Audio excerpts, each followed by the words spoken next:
जय को प्राप्त किया, लेकिन मुझे सचेत रहना बहुत जरूरी है। That if I begin to walk in pride and forget the faithfulness of God, I must take heed or I could fall again. क्योंकि यदि मैं परमेश्वर की विश्वासयोग्यता को भूलकर अपने मन में घमंड करते हुए अपने रास्ते पर चलूं, तो हो सकता है मैं फिर से गिर जाऊं। See, if you give temptation a centimeter in your life, it will take a kilometer. यदि आप पाप को एक इंच भी अपने जीवन में आप अगर उसे स्थान देते हैं, वह आपके दिल में मानो किलोमीटर के आकार का स्थान ले लेगा। Sin seeks to just get a hook in us. और पाप आपके अंदर में, आपके ऊपर में लटकना चाहता है।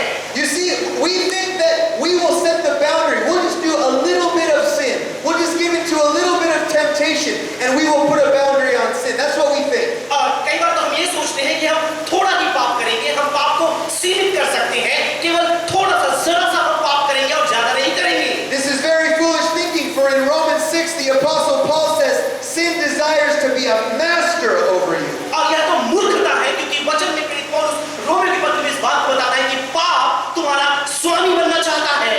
This is the deceitfulness of sin and temptation, is just take a little bit. यह तो पाप और अभिलाषा का एक धोखा है जो आपसे ये कहता है कि थोड़ा सा तुम इसे लो। But once we take a little bit, it comes to dominate and take over. लेकिन यदि हम उसे थोड़ा सा यदि हम लेते हैं, वो आप पर पूरा प्रभुता कर लेता है। That's why the Apostle Paul says we must be a people that look for the escape. और इसलिए तो प्रेरित पौलुस ये कहता है कि हमें ऐसे लोग या ऐसे विश्वासी बनना है जो पाप से बचकर निकलना चाहते हैं। There are very sober warnings about the dangers of sexual immorality, of tempting Christ and complaining. और यह सब तो बहुत ही गंभीर एक चेतावनी हमें दिया गया है जो मूर्ति पूजा, लैंगिक अनैतिकता और अभिलाषा और शिकायत करने के संबंध में है। But I love how the Apostle Paul brings this passage to a conclusion in verse 13. अब मुझे बहुत पसंद आता है जब प्रेरित पौलुस 13वें अध्याय में इन सारी बातों का निष्कर्ष निकालता है। He wants you to know, first of all, no temptation has overtaken you except such as common to man. और वो यूं कहता है कि तुम किसी भी ऐसी परीक्षा में नहीं पड़े हो जो मनुष्य की सहने से बाहर है। See, the devil wants to make you feel like you're alone in your struggle. इस बात को आप ध्यान में रखें, शैतान हमेशा यह चाहता है कि आप इस बात को मान लें कि अभिलाषा और परीक्षाओं के मध्य में आप अकेले हैं। The devil wants you to feel ashamed for even having a temptation. और शैतान तो आपको यह इस बात के लिए शर्मिंदा देखना चाहता है कि आप परीक्षाओं में और अभिलाषाओं में पड़े हैं। If the devil can put shame on you and you start feeling horrible for even having a temptation, you start to hide from God and others. क्योंकि यदि शैतान आपके अंदर उस शर्मिंदगी को पैदा कर देता है कि परमेश्वर के सामने तुमने पाप किया है, तुम अपना मुंह नहीं दिखा सकते, तो बस उसका काम वहां हो जाता है। But you see, for thousands and thousands of years, we have all faced the same temptation. लेकिन आप देख सकते हैं पिछले हजार वर्षों से भी आप देखें, हमने एक ही परीक्षा का सामना किया है। You are not alone in your struggles. You are not alone in your temptation. आप अपने संघर्ष और अपनी परीक्षाओं के मध्य में अकेले नहीं हैं। Even Jesus Christ himself was tempted. यहाँ तक कि स्वयं मसीह यीशु की परीक्षा ली गई, उन्हें अभिलाषाओं में डाला गया। Yet he had no sin. तब भी उन्होंने कभी भी पाप नहीं किया। It is not a sin for you to be tempted. और यह परीक्षा वो नहीं है कि जो पाप के द्वारा ही केवल आपके सामने आती है। There was a man that my dad was meeting with once, a great pastor, 80 years old. और एक समय की बात है, एक व्यक्ति से जिससे मेरे पिता मुलाकात कर रहे थे, वो 80 वर्ष के थे और पासवान थे। My dad looked up to this man. He was a man of great integrity. और मेरे पिता उनसे मिला करते, जब उनकी वो देखे तो उन्हें मालूम चला कि यह एक बहुत ही खरे सज्जन व्यक्ति है। And some younger pastors were meeting with this man, and they asked him, "What age do you get to when the sexual temptation is never present any longer?" और फिर वहाँ पर कुछ जवान पासवान भी थे, सबकी वहाँ पर उन्होंने इनसे प्रश्न पूछा कि अनुभवी बुजुर्ग पासवान से कि वह कौन सी उम्र थी जब तुम उस उम्र में आए, तुम्हारे सामने यह लैंगिक अभिलाषाएं आनी बंद हो गई और तुम्हारे सामने मानो यह कोई परीक्षा तुम्हारे सामने थी ही नहीं। And he told the young man at 80 years of age, "I don't know, but when I get to that age, I will tell you." और फिर 80 वर्ष के व्यक्ति ने ऐसा कहा कि मुझे अब तक तो नहीं मालूम, लेकिन जब मैं उस उम्र में पहुंच जाऊंगा कि जब ये लैंगिक परीक्षाएं मुझे मानो जान ही नहीं पड़ेगी, मेरी अभिलाषा मुझे आएगी ही नहीं, मैं तुम्हें बता दूंगा। Don't get me wrong, we must not be afraid of temptation. और मुझे अब गलत न समझे कि मैं इन अभिलाषा और परीक्षाओं से मैं भयभीत नहीं हूँ। But we must be sober-minded that these temptations will be present. It's the reality of the world we live in. लेकिन हमें इस बात को जानकर सचेत होना है कि कोई भी व्यक्ति क्यों ना हो, हर किसी के सामने यह परीक्षा परीक्षा या अभिलाषा आती है। It is common to be tempted. और परीक्षा में पढ़ना आम बात है, सामान्य बात है। But the Apostle Paul says, लेकिन प्रेरित पौलुस क्यों कहता है? but God is faithful. लेकिन परमेश्वर विश्वास योग्य है। We have a faithful God. हमारे साथ एक विश्वास योग्य परमेश्वर है। For he will not allow us to be tempted beyond what we are able to और bear. हमारी क्षमता से, हमारे सहन करने से बाहर हमें कभी भी वो अभिलाषा में नहीं डालेगा। Oh, hallelujah. परमेश्वर की स्तुति हो। We have a mighty God. हमारे पास सामर्थ्य परमेश्वर है। What love our Father has for us. और क्या भी प्रेम हमारा पिता That he हमारा रखता है। that he would look after our lives to make sure that we do not have too much to bear. वो हमारे जीवनों की ओर देखता है, हमारी जिंदगियों की ओर देखता है। वो चाहता है कि हमारे सहन से बाहर हम परीक्षा में ना पड़े। See, because he is faithful to watch over your life. जबकि वो विश्वास योग्य है, वो आपके जीवन पर अपनी निगाहों को बनाकर रखता है और उसकी परवाह करता है। You are never facing temptation alone. और आप कभी भी किसी भी परीक्षा को अकेले ही सामना नहीं करते। For God is always watching over what the load is that you bear. क्योंकि हमेशा जो भी भार आप उठा रहे हैं, परमेश्वर आपको देख रहा है। He is paying attention. He is concerned about वो अपने you. ध्यान को आपकी ओर लगाकर रखा है। वो आपके लिए चिंता करता है He is interested in your victory and your success. और आपके विजय में और आपकी सफलता में बहुत रुचि रखता है। He does not want you to fall into temptation, and so he is there for you. तो कभी भी ये नहीं चाहता कि आप अकेले उन परीक्षाओं में पड़े, तो वो हमेशा आपके साथ बना रहता है। He is so faithful. वो बेहद विश्वास योग्य है। His faithfulness is not only watching over you to see what you are able to bear, but his faithfulness is also displayed in that he will always make for you the way of escape. तो उसकी विश्वास योग्यता केवल इससे जाहिर नहीं होती कि आपकी समस्याओं में, आपकी परीक्षाओं के मध्य में वो आपके साथ बने रहे, परंतु यह भी उसकी विश्वास योग्यता का प्रमाण है कि वो हमेशा उन संकटों से, उन परीक्षाओं से बचने के लिए आपके लिए मार्ग निकालता है। We are in the midst of a building program in our church in America. और हमारे अमेरिका जहाँ पर हमारी कलीसिया है, वहाँ पर हम एक संस्था में ऐसे हैं जहाँ पर इमारतों का निर्माण किया जा रहा है। And there are so many codes and regulations that you have to have in place to build a new building. और आपको पता है कि एक नई इमारत का यदि निर्माण करना है तो कई कायदे कानून को, कई अनुशासनों का आपको पालन करना अनिवार्य है। And one of the things you must have to satisfy the government regulations for your building is a fire escape plan. और आपको एक बात, एक नियम में से एक नियम आपको मानना जरूरी, जो सरकार के द्वारा दी जाती है कि जब आप एक इमारत को बनाएं, उसे अग्नि से बचाने के लिए, आग लगने से बचाने के लिए आपको समाधान सुविधाओं को करना पड़ेगा। You must have a certain amount of exits available so you have an escape route in case of a fire. तो जब आप एक इमारत को बनाते हैं, आपको इतना बाहर निकास का स्थान बनाना पड़ेगा कि जब वहां पर आग लगे तो लोग बचकर वहां से भाग पाएं। And you have to hire an expert in fire safety to come put alarms and sprinklers and create these clear routes of escape in case of danger. तो जब आप एक इमारत को बनाते हैं, आपको विशेषज्ञों को बुलाना पड़ता है कि जब आग लगे तो उससे बचने के लिए पानी की व्यवस्था की जाए, सायरन्स के लिए, अलार्म्स के लिए व्यवस्था की जाए और धुएं की व्यवस्था की जाए। I want to tell you today that our Father God has a greater escape plan than the plans of man. और आज की सुबह बताना चाहूंगी, परमेश्वर आपके बचने के लिए उसने बड़े-बड़े मार्गों को आपके लिए बनाकर रखा है। And I want you to know that the Apostle Paul, he is writing to us to tell us with every problem there is always a promise. और प्रेरित पौलुस इस बात को बताने के लिए आज हमारे सामने तत्पर है कि आपकी हर एक अभिलाषा, समस्या, परीक्षा के लिए परमेश्वर ने समाधान बनाकर रखा है। You have a choice today to get overwhelmed by temptation or to look to a और faithful आज God. आपके सामने ऐसा विकल्प रखा गया है कि आप पाप में पड़कर पाप के अपना जीवन बिताएं या फिर परमेश्वर की ओर उसकी विश्वास योग्यता को देखें, Who will always give you the way of escape. जो हमेशा आपके बचाव के लिए एक मार्ग आपके सामने रखता है। My dad tells me of pastors that have fallen into temptation and sin. मेरे पिता हमेशा मुझे ऐसे पासवानों के बारे में बताते हैं जो पाप में गिरे पड़े हैं। Then he has interviewed some of them and asked them about why did they fall. और उनमें से कुछ का उन्होंने साक्षात्कार भी किया और उनसे पूछा, आखिर क्या कारण था तुम इस पाप में गिर गए?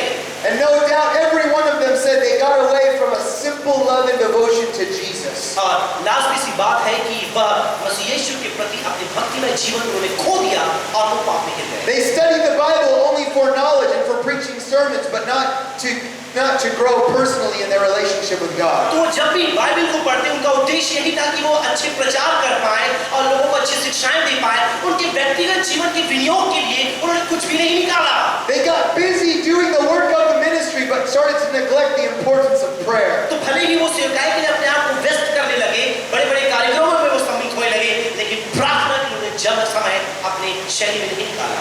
One of my professors I'm working towards a master's degree. He wrote a book called Why Great Men Fall. और जब मैं मास्टर्स डिग्री की पढ़ाई कर रहा हूँ, अभी मेरे एक प्रोफेसर हैं जिन्होंने एक किताब लिखा और उस किताब का शीर्षक इस प्रकार से कि क्यों महान और बड़े लोग पाप में गिर जाते हैं। And Dr. Goodall confirms the number one reason great men and women fall into sexual sin or any kind of sin and temptation in ministry is because they neglect their place of prayer and Bible reading. और कई कारणों में से मेरे जो professor हैं वो सबसे मुख्य कारण हमारे अपनी किताब में बताते हैं कि पाप में गिरने का जो बड़े विश्वासी हैं और प्रभु की दास हैं और बड़े परमेश्वर के सेवक हैं, सबसे मुख्य कारण ये है कि वो प्रार्थना में और भक्ति में अपने समय को व्यतीत नहीं करते। But my dad also added to me that he hears stories of men who have fallen in sin and they testify that God went to great lengths to try to stop them before they gave into sin. और इन बातों के बावजूद मेरे पिता ने भी कई बार मुझे इस बात को बताया, बड़ी-बड़ी गवाहियों को प्रभु की दास के बारे में बताया कि उनके पाप में गिरने से पहले परमेश्वर ने पूरी व्यवस्था की, पूरा मार्ग निकाला कि उस पाप से बच पाए, लेकिन उन्होंने उसे स्वीकार नहीं किया। He knows of a man who went to meet another woman other than his wife at a hotel in another city. और वहाँ कई एक ऐसे लोगों में से एक का वो नमूना देकर मुझे कहते हैं कि अपनी पत्नी को छोड़कर एक प्रभु की दास या एक कनाची पासवान ने एक होटल में दूसरी स्त्री से मिलने के लिए वो गए। He was a pastor. वह पासवान थे। And as he was there about to commit sexual immorality, he's walking through the hallways and he runs into someone. और ऐसा होता है कि जब वह कमरे में प्रवेश करने ही वाले हैं और उस रास्ते से होकर के जाते हैं, उनके सामने एक व्यक्ति आता है। And it's someone from his church and says, "Hi, Pastor, why are you in this hotel?" और वो जो व्यक्ति है वो कोई और नहीं परंतु उसके अपने कलीसिया का विश्वासी है और उससे प्रश्न पूछता है, पास्टर तुम यहाँ क्या कर रहे हो? You see, God was there giving him the way of escape. अब देखिए यह एक परमेश्वर के वहाँ होने का एक नमूना है कि परमेश्वर उसे रोकने के लिए विश्वासी के रूप में वहाँ पर आया। But the problem was that he did not take the escape. लेकिन समस्या ये थी कि जो परमेश्वर ने समाधान निकाला बचने के लिए उसने उसको स्वीकार नहीं किया। If you tolerate the temptation, the sin will dominate your life. यदि आप पाप को सहन करते हैं, उसे स्वीकार करते हैं, पाप आप पर प्रभुता करेगा। Whatever you tolerate will seek to dominate. जिस किसी बात को आप सहन करने के लिए रजामंदी दे देते हैं, वह बात आप पर प्रभुता करेगा। There is only one plan for temptation. It's escape, escape, escape. और हमेशा इस बात को याद रखें, इस परीक्षा अभिलाषा से बचने के लिए केवल एक ही मार्ग है, वह है बचाओ, बचाओ और बचाओ। The Bible teaches us, resist the devil, but teaches us to flee or escape from temptation. Bible ये बताती है कि तुम शैतान को छिड़को, अपने पास उसे भगाओ, लेकिन बाइबल ये भी कहती है कि तुम अभिलाषा से बचो। We don't resist temptation. और हम कई बार इस अभिलाषा को नहीं छिड़कते We don't wrestle against it. और हम इसके विरुद्ध में संघर्ष नहीं करते We don't try to search why is this happening and think about it a lot. और हम इस बात का पता लगाना नहीं चाहते कि ऐसा क्यों हो रहा है। We have to do one thing when temptation presents और itself. जब अभिलाषा आपके सामने आती है तो आपको केवल एक We ही have काम to करना है। take the escape. We have to escape. हमें Get वहाँ away से from it. Get away. हमें वहाँ से No दौड़कर toleration. दौड़कर भागना है, हमें सहन नहीं करना है, हमें उसका सामना नहीं करना है। The Apostle Paul told the young Timothy, flee youthful lust. Escape youthful lust. प्रेरित पौलुस अपने आत्मिक पुत्र तीमुथियुस से कहता है कि तुम इस पाप से, जवानी के पाप से तुम बचकर भागो। Our Father is faithful. हमारा पिता विश्वास योग्य है। He always provides the way of escape. वो हमेशा हमारे बचने के लिए हमें मार्ग मुहैया कराता And है। there is no greater escape for us than the person and the work of Jesus Christ. और बस यीशु ने जो हमारे कार्य किया उसे देखने से बढ़कर हमारे सामने बचने का और कोई रास्ता नहीं है। The Apostle Paul does not say that God is giving us many ways of escape. He says there is the way of escape. और प्रेरित पौलुस हमसे ये नहीं कहता कि इस बचाव के लिए परमेश्वर ने कई एक रास्ते दिए, परंतु वो कहता है केवल एक रास्ता दिया है। I want to submit to you today that the greatest way of escape is the love relationship with Jesus. और आज मैं बताना चाहूंगा कि इस सारे पाप से, अनैतिक जीवन से बचने का केवल एक ही मार्ग है और वो मार्ग है मसीह यीशु का प्रेम। No doubt temptations will come to try to win the affections of your heart. और कोई भी परीक्षा या कोई भी अभिलाषा आपके सामने ऐसे रूप से नहीं आएगी कि आपके अंदर जो प्रेम है उसको आपसे चुरा ले। But if the affections of your heart belong to Jesus, our faithful God, क्योंकि आपके जो दिल का प्रेम, आपका स्नेह, आपका प्रणय है वह मसीह यीशु के लिए है। then you look at these temptations and you flee so you can run to Him. and say, there's nothing else I desire but you. तो जब ये अभिलाषा आपके सामने आती है, आपको पाप में गिराने के लिए प्रेरित करती है, आप बस यीशु के पास जा सकते हैं और कहते हैं कि मेरा दिल तेरा है। These temptations are promising you power and comfort and escape. और हो सकता है ये अभिलाषा परेशानी जो आपके सामने आ रही है, वो हो सकता है आपको पाप में गिराने के लिए आपको लुभाए, आपको प्रेरित करे। Guess what Jesus offers you? The same thing: power, comfort, and escape. और इसीलिए भी मसीह यीशु आपको इन सारी बातों को मुहैया कराता है जो सामर्थ, बचने का उपाय और उसका अनुग्रह है। Temptation is convincing you to have your needs met in an illegitimate way. और ये जो पाप है, ये अभिलाषा है, वो पूरा प्रयत्न करता है कि अवैधानिक रूप से आपकी अभिलाषाओं को पूरा करे। But temptation never tells you about the negative consequences you will deal with if you say yes. लेकिन ये अभिलाषाएं परेशानियां आपको कभी नहीं बताएगी कि यदि आप उसको स्वीकार कर ले, उसकी जो बुरे नतीजे मिलेंगे, उसका सामना भी आपको करना है। But the only consequences of having a relationship with Jesus are life and peace and joy. लेकिन एक बात याद रखिए, जब मसीह यीशु को स्वीकार करते हैं, उसके लिए अपने प्रेम को जाहिर करते हैं, उसका केवल एक ही परिणाम निकलेगा, वो है अनंत काल का जीवन, शांति और परमेश्वर में एक नया जीवन। Are you ready to look to your faithful God in the midst of क्या temptation? आप इन अभिलाषाओं के बीच में विश्वास और परमेश्वर को देखना चाहते हैं? Every time you face a temptation, He is there watching over her you. एक समय जब अभिलाषा का आप सामना करते हैं, परमेश्वर आपको देखने के लिए वहां पर मौजूद And होता look है for the way of escape. और उससे बचने के लिए जो रास्ता है, आप उसकी ओर देखें। Instead of focusing in fear that you're always going to be tempted, oh no. और अपने ध्यान को आप उस बात पे केंद्रित ना करें और डरे ना कि परेशानी या अभिलाषाएं मेरे सामने आ रही है। Focus on your faithful God. He will always give you the way of escape. इन बातों को छोड़कर आप उस परमेश्वर की ओर अपनी निगाहों को लगाएं जो विश्वास योग्य है कि हमेशा आपको इसके बचाव के लिए एक मार्ग उत्पन्न कराए। Would you stand on your feet with me to praise the Lord and close in a word of prayer? क्या आप इस स्थानों में खड़े होकर परमेश्वर की स्तुति करने के लिए, प्रार्थना करने के लिए, इस सभा को समाप्त करने के लिए आप खड़े हो जाएंगे? Father, we praise you that you are faithful and you always make for us the way of escape. पिता, हम धन्यवाद करते हैं आज के समय के लिए कि तू हमारे प्रति विश्वास योग्य रहता है और हमारे परीक्षा से बचाव के लिए हमेशा हमारे लिए मार्ग को निकालता है। We worship you, our faithful God. और हम तेरी आराधना करते हैं विश्वास योग्य परमेश्वर। Thank you for the power to deliver us and to keep us. और हमें हमारे छोड़ने के लिए जो सामर्थ्य तूने दिया है, हमें संरक्षण करने के लिए जो सामर्थ्य दिया है, आपका धन्यवाद। Thank you for the blood of Jesus that has made a way for us to live a holy life. और हमारे पवित्र जीवन को व्यतीत करने के लिए जो मसीह यीशु का लहू तूने दिया, तेरा धन्यवाद। Give your people a spirit of no compromise. और अपने लोगों को तू आत्मा दे कि वो कभी किसी बात से समझौता न करें, That we will have no toleration for sin and temptation. कि हम पाप और परीक्षा के प्रति कभी भी हम उसे सहन न करें, हम समझौता न करें।